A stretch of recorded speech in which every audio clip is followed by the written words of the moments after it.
Attention sports teams. Let us introduce you to the best fan engagement tool in the game, .vote. By getting a .vote web address for your team, you can allow fans to engage and interact with big-time decisions. In a single click, not only can fans make their opinions heard, but sports teams get a better understanding of their fans' interests. Keep your fans engaged. Simply visit GoDaddy.com today, type in the desired name of your web address, and let the voting begin.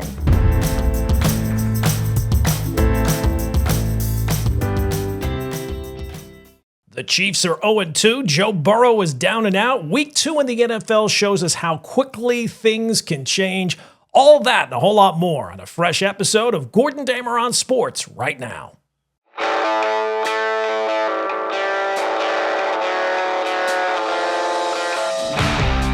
Hey, welcome into episode number 41 of Gordon Damer on Sports. We've got a lot to get into on this edition. Ton of football to break down from week 2 with the Chiefs still winless, the Bengals losing their quarterback in Joe Burrow, all the action around the league, the Jets fiasco, how much things can change in a week. The Giants finally score some points and still lose to the Cowboys, so we got a lot of stuff to get into there. Plus, I got a story about American runners and the one change that they have made that is making all the difference in the world and perhaps the key to their success that they're having right now. I mean, look, who else has a podcast that talks NFL and running on the same episode? Come on. Before we get into any of that, obviously, I tell you every single time, no matter what platform you're listening on, please hit that subscribe button. It really does help out the podcast and help things grow. All right, let's get into a little bit of the NFL and the story that everybody is focusing on when it comes to the NFL. Let's dive right into it. And that, of course, is the Kansas City Chiefs. The Kansas City Chiefs wake up and are 0-2 on the season. The defending AFC champions. They're in the Super Bowl, it feels like every single year. They are the modern dynasty, and they're kind of the standard for the league for the better part of a decade now, and they're sitting here heading into week 3 and still winless. Now, it's only 2 games. Both of those games were very close. It's not like Kansas City has been blown off the field, but the numbers, the history matters. Just 12% of teams that start 0-2 end up making the playoffs. And when you raise the bar to the Super Bowl and the Super Bowl contenders, forget about it. Only 3 teams in the history of the league have ever started 0-2 and gone on to win the Super Bowl that year. 93 Cowboys, 2001 Patriots, and the Giants in 2007. That's the entire list. So that's not great news if you're a Kansas City Chiefs fan. And here's where it gets even more concerning for a Chiefs fan. This is basically uncharted territory. Never before has a team started 0-2 in the season immediately following a 15-win year. No team that started 0-2 after a 14-plus win season has even won a playoff game. So that's kind of the neighborhood where the Chiefs are in right now, and it's not a good neighborhood to be in. So yes, it's only 2 games. The season is long, but history tells us if your goal is to be the team that's in the Super Bowl and win it like the Chiefs are every single year, this is not where you want to find yourself. So look, most people will sit here and tell you it's only 2 weeks. There's a lot of time. The Chiefs are going to be fine. And I would agree with that. But let's zoom out for a second, because what people sometimes miss about dynasties is no matter the sport, when they collapse, it almost never happens on our schedule, right? Nobody expects the cliff. We think the ride is going to last forever until one day it doesn't. You look up and it's over, right? The 90s Cowboys didn't collapse the year after their 3rd Super Bowl. It kind of crept in over time. And then before you know it, they're winning 5 games a year. The Patriots for 20 years looked immortal. It's never going to end, right? And then you look around, Brady's gone, and they're missing the playoffs. And this is why Chief fans are right to feel a little uneasy, because dynasties end not when the quarterback all of a sudden gets old or when the roster gets completely gutted. It usually starts when the little things start to fray, when the team loses its identity, when the roster is just another year older and you're not quite as sharp as you used to be. And if you look at it through that prism, tell me that does not sound a little like what's happening with Kansas City right now. Let's start on the offensive side of the ball, because to me, right now, the Chiefs do not have an identity. because that's where the alarm bells for me are kind of ringing the loudest, right? This used to be the team that could score with anybody. And this is not the Kansas City offense that we've come to know. They do not look explosive. They do not look dangerous. They don't look like a unit that's going to strike fear into defenses around the league. And this is the truth, that basically this is the same group that they had last year. People will point out about the Rashee Rice suspension or Xavier Worthy. Rice wasn't there for most of last season either. Worthy, he had some big plays last year, but he's not really proven anything yet either. So what we're really looking at is a lot of the same names that are just a little bit older, right? Travis Kelce's another year older, Kareem Hunt, Pacheco. A lot of these guys, they're already in their prime. So what I go back to as well is the offensive line breaking in a couple of rookies, a running game that just simply does not exist. I mean, the biggest stat that you need to know about the Chiefs offense right now is who led the Chiefs in rushing in their first two games. It's Patrick Mahomes. And you know that's not by design, right? That's not scrambles called up by Andy Reid. That is out of necessity. Mahomes had 66 yards rushing on Sunday. That was double any other player on the roster.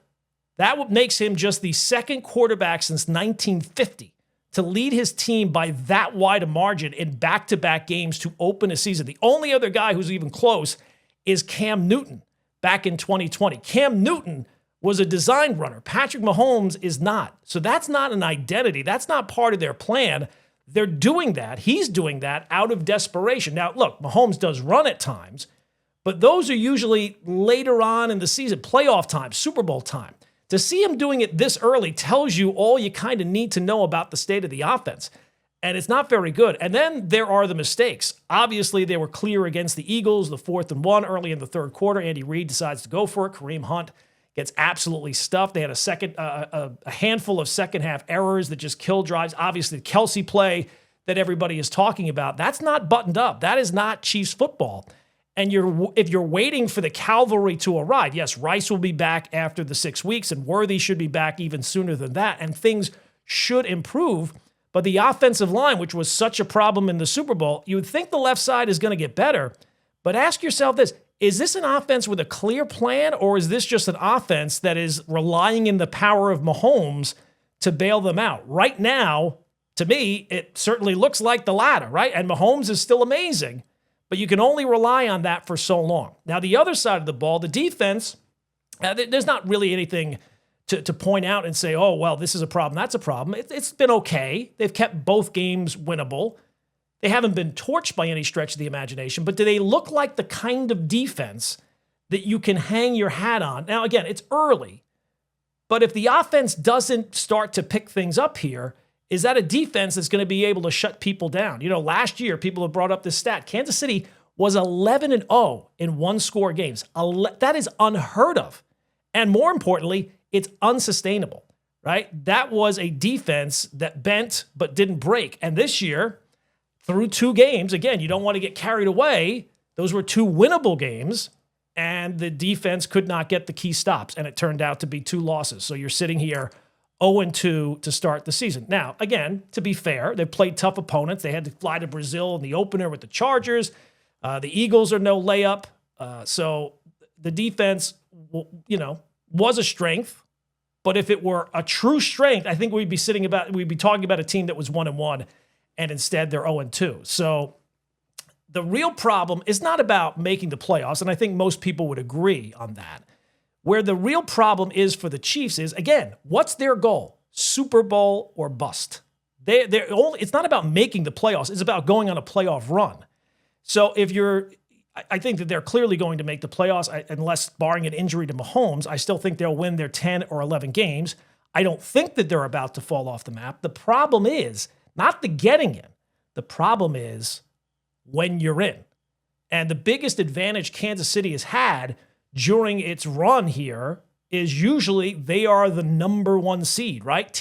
The AFC playoffs go through Arrowhead, January, cold weather. You got to go through that gauntlet.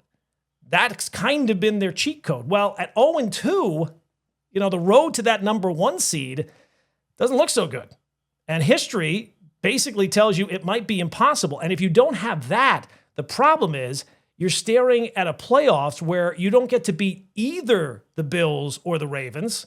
You have to beat both the Bills and the Ravens. So getting to a Super Bowl is going to be a whole lot different. That's the difference between 15-2 last year and what we're seeing right now. So 0-2 is not a death sentence for Kansas City.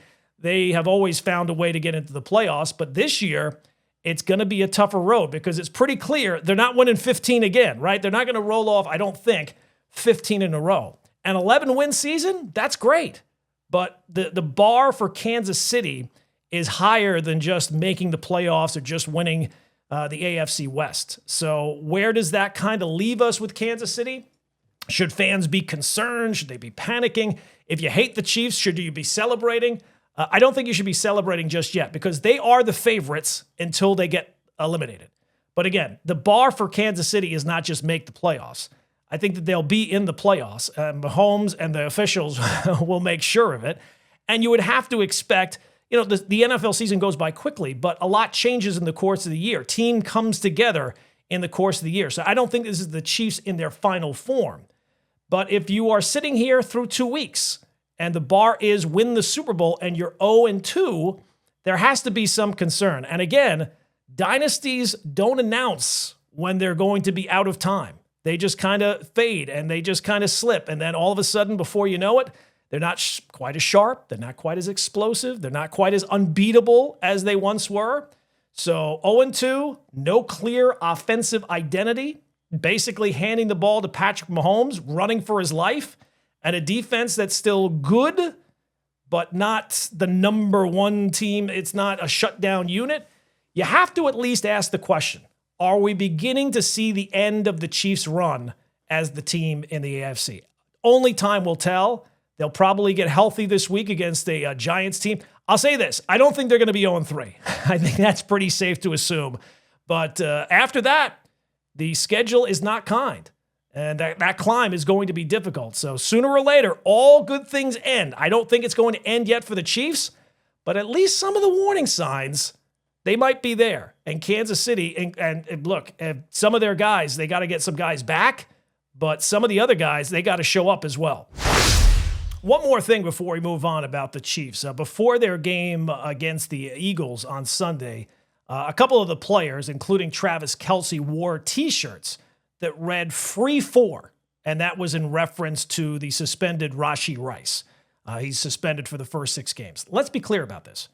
Rashee Rice is not serving some unjust punishment. He's suspended for the first 6 games for violating the league's personal conduct policy.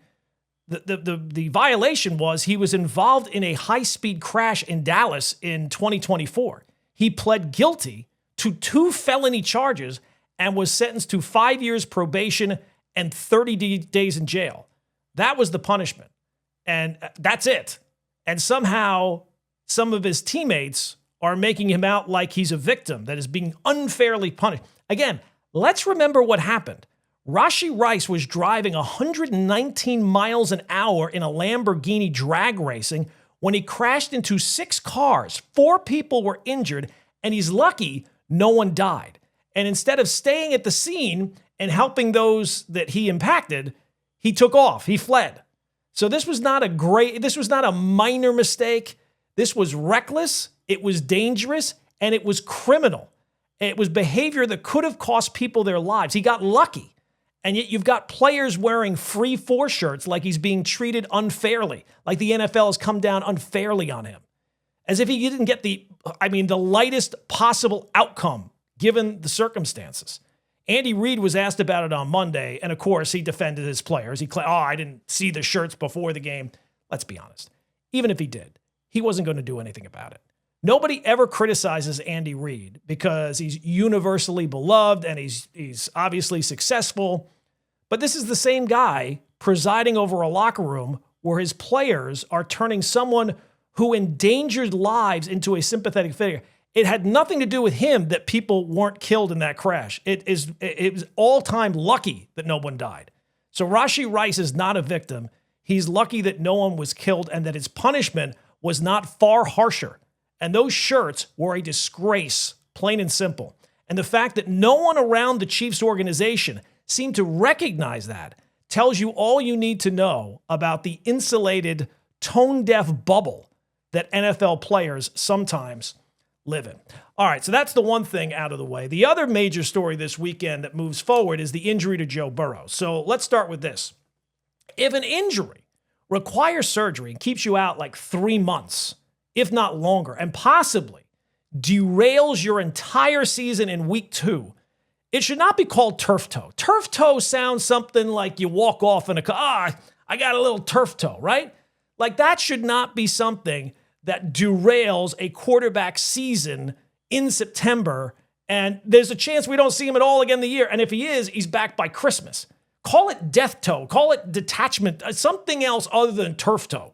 Because what Joe Burrow is dealing with is way more serious than what it makes it sound like. You hear turf toe, you think, I'll be back in a week or no. And it could not come at a worse time for Cincinnati. I mean, you think about it.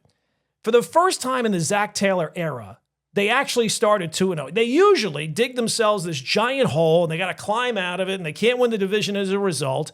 And this year, they weren't pretty games, but at least they had some momentum. And then Sunday against Jacksonville, Burrow leaves the game, and the next thing you know, surgery is on the table. And now he's looking at out 3 months. Jake Browning is going to be it's just, and you look at what's ahead for the Bengals. Next 4 games, Minnesota, at Denver, home against Detroit, and then at Green Bay. I mean, all due respect to Jake Browning, that is a brutal stretch. And it would not surprise me at all if those are 4 straight losses. So even with Burrow, that would have been tough to get some wins there, especially for a team in the Bengals that was not exactly separating themselves from Cleveland and Jacksonville. Like they beat Cleveland by a point. They beat Jacksonville through the grace of God. So that I get it. It's not the Bills and the Eagles, but still, those problems start to multiply. And the bigger picture here, this is the 3rd time now that Joe Burrow has basically had his season derailed by a pretty major injury. As a rookie, he had the knee. A couple of years later, he tore the ligament, I think, in his wrist or in his hand.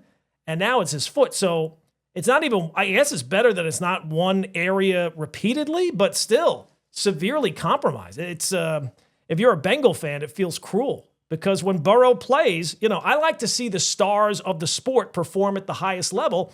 And Joe Burrow, when he's out on the field, he is a star. He's got to a Super Bowl already. He's got 2 Comeback Player of the Year awards because of all the injuries. Who knows? I mean, has anyone ever won the Comeback Player of the Year 3 times in a career? He's got the inside track. We know that much. But just a really bad break for the Bengals and a really bad break.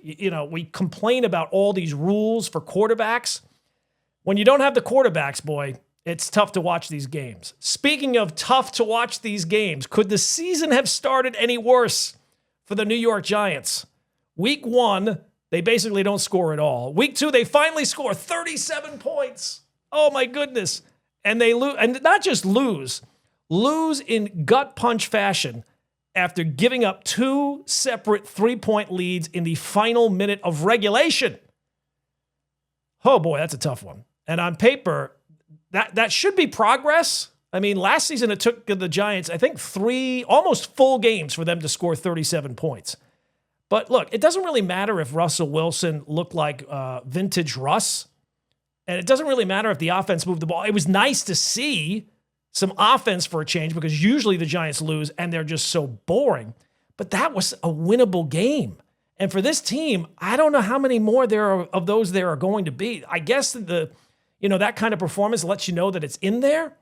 But then you shoot yourself in the foot. 14 penalties. James Hudson, 4 penalties on a single drive. I saw PFF gave him like a rating of 17.2, which is terrible. I don't even know how he got 17. He got benched on the first drive. So for the Giants, the another loss to Dallas. I mean, they've now lost 9 straight, 16 of 17 against Dallas. They've lost 9 in a row in Dallas, 14 straight to Dak Prescott, 8 in the row in the division. And this is the 7th time they've started 0-2 since 2015. So, look, that's some bad luck to lose that one, but this is not bad luck. This is an organization that is on the wrong track.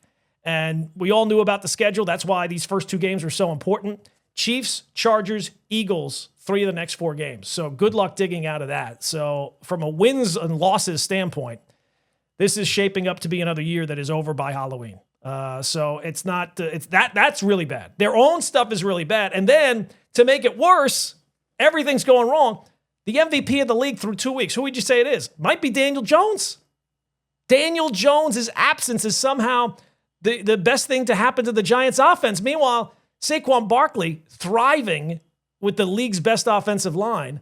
And it's funny, people tie those two things in together, right? When Saquon left, everybody was all up in arms.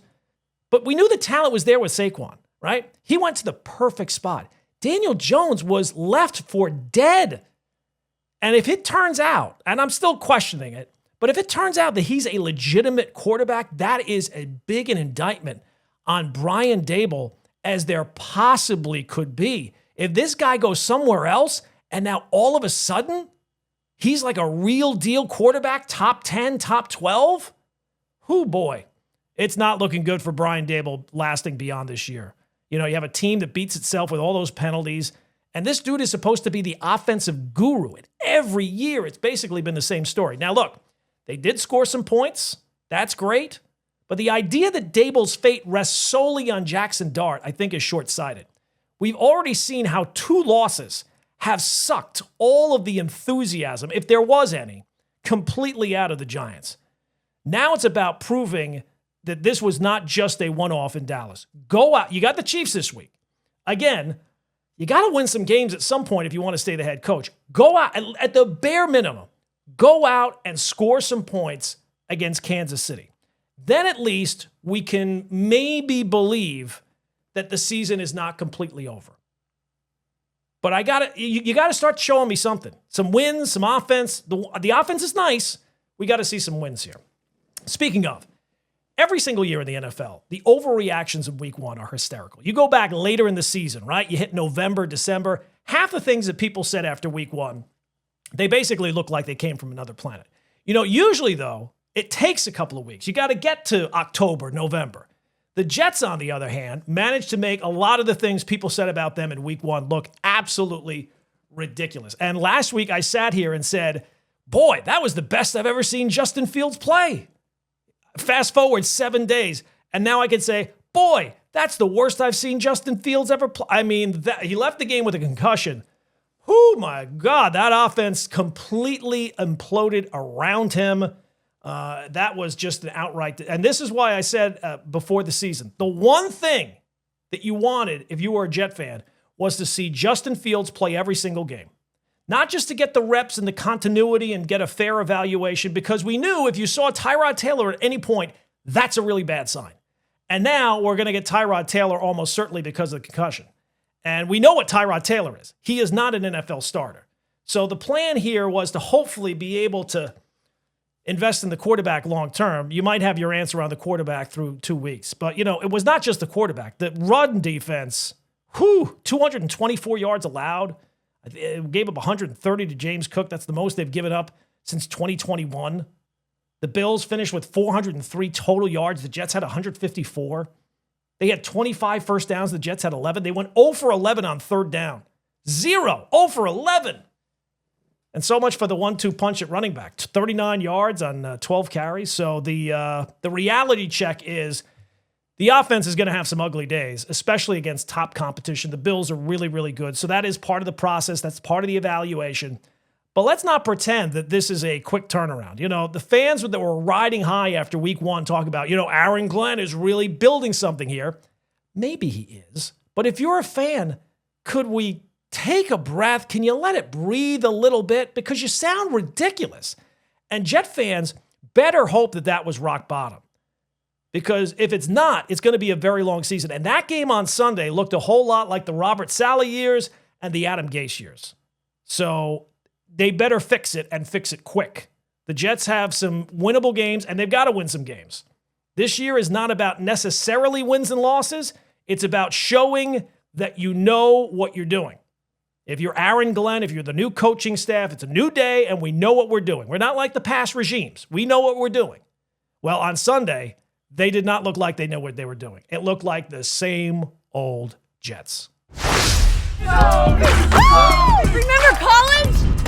Well, now, college is over, and here comes your student loan debt. Is your private student loan debt keeping you up at night? You really need to talk to YRefi. YRefi refinances distressed or defaulted private student loans that others won't touch. They can save you thousands of dollars and get you a custom payment that you can afford. And they don't care what your credit score is. Don't let private student loan debt ruin your life. Call YRefi today. All right, so that's the NFL story. Let's shift topics to something completely different and something you might not have noticed, but is quietly reshaping the sport of running in this country. Yes, I said running. Yes, I said it right. Running in the United States. You might not know this. I did not. But for decades, the culture, running culture, wasn't just about, logging miles or chasing medals. It was also about what came after the race. Drinking. Heavy drink. Alcohol, yes.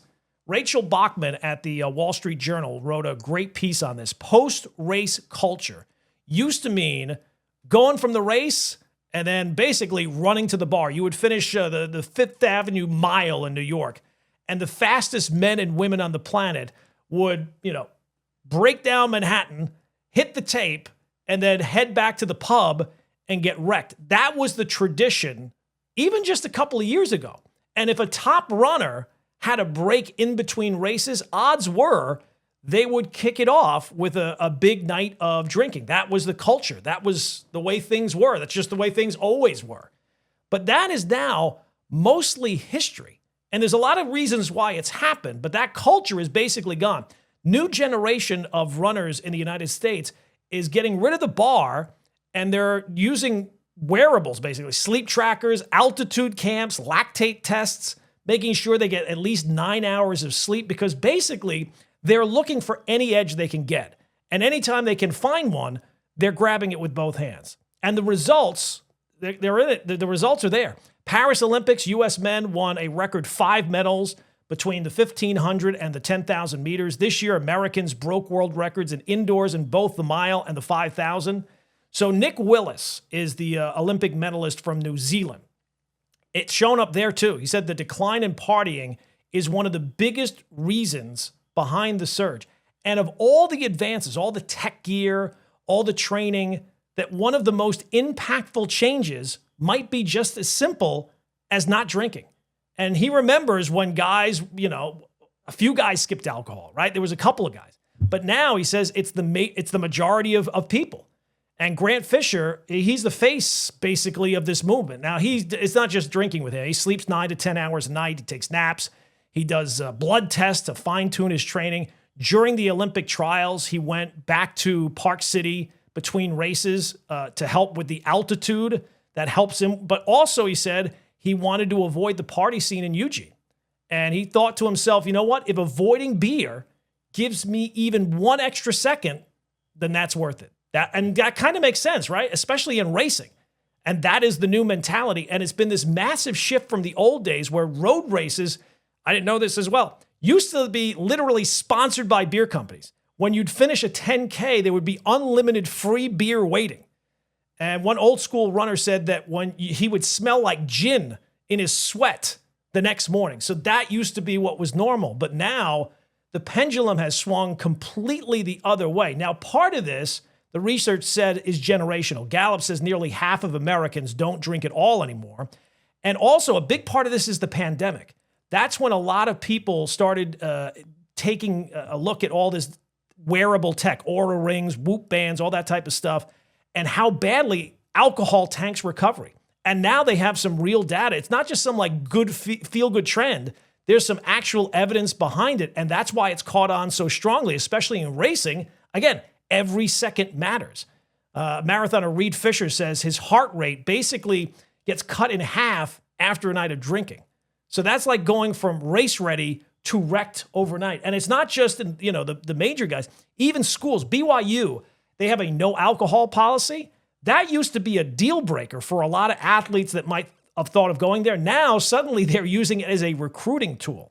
Their coach, Ed Eyestone, says that athletes are actively seeking sober training environments, and apparently it's working. They have a couple of guys, Connor Mance and Clayton Young, that both cracked the top 10 in Olympic marathon. So I don't think that it's a coincidence. Now, look, I'm not saying that it's completely gone, that runners never celebrate. Craig Eggles admitted some guys, after a big race will still let loose. But even he said that these days, instead of drinking, a lot of guys, they go the edible route. And that's where kind of the culture is shifting. And that's not allowed during racing and during training, but afterwards it is. And that's kind of filling that void. And I think that this is why it's still married, because American distance running is back in a major way. And it's stronger than it's been in a very long time, certainly decades. It was not that long ago the U.S. would lag behind the East African countries, Kenya, Ethiopia, Uganda. They used to own the distance races. But suddenly Americans, they're not just competitive, they're winning medals. They're setting records. So they are now relevant across the board. Now, these are not the only reasons. The U.S. has better shoes and better tracks and smarter coaching. But the underreported part, the thing that I don't think gets enough attention, is the lifestyle shift. So drinking used to be part of the identity of the sport, and now cutting alcohol out is basically one of the keys for getting back on the podium. And this is a trend kind of across sports. It's not just track. You also see this in baseball. Baseball, you think about baseball and some of the big stars of the sport, right? Babe Ruth back in the day, or Mickey Mantle, the 86 Mets. David Wells of the Yankees basically said he was hungover when he threw his perfect game in '98. So I don't know that it was part of the overall culture, but there were certainly big parts of it. Now today, think about the stars. Aaron Judge doesn't drink. Shohei Ohtani, same thing. Part of that is that the big star, I don't think, wants to be caught, with people with cell phones now. You don't want to give anyone, it just takes a second. And these guys are instantly recognizable, especially Judge and Ohtani, where anyone can hold up a cell phone and it just takes a split second for something to get out there. Paul Skeens is a young guy, but even he's aware. Like, he was spotted at a bar during the College World Series and he was drinking water out of a paper cup. So it looked like playing hungover has gone from something that, was more common to now it's kind of unthinkable. And I think a big part of that, at least the research says, that is because the game is harder. Pitchers are throwing harder. Hitters are facing insane scouting data. Like, all the margin between success and failure is pretty razor thin. And I don't know if you can afford to drag from a night, like a night out could kind of be a drag on that. So a lot of players, again, are saying that weed is legal in most states. So it makes them feel healthier the next day, more so than alcohol ever does. And whatever you think about it, the bottom line is pretty clear at this point. Alcohol hurts your recovery. And modern athletes aren't willing to give away that edge. And now they have some data that shows that. So it makes it kind of sweeping across the league. Now, to me, this is one of the most underreported stories in sports. And maybe it's because all these leagues, especially baseball, has beer sponsorships. So maybe it doesn't fit the old school romantic picture of the sports culture. But the truth is pretty clear. Partying harder is kind of, play hard, party harder. It's kind of a thing of the past. And the modern athlete is dialed in and obsessed with every ounce of performance. And alcohol, it just doesn't seem like that fits that picture anymore. So I think this is going to be a fascinating story to kind of keep an eye on if this becomes something in other sports as well, especially in terms of going out and going to the club and being seen. In a day and age where everybody's got a camera on them, I would think that would be a pretty big motivating factor as well, not just the performance of it. All right, that's going to do it for another episode of Gordon Damer on Sports. If you've listened this long, if you watched this long, do me a favor. Hit that subscribe button. Really does help out. And we'll be back later this week with another episode of Gordon Damer on Sports.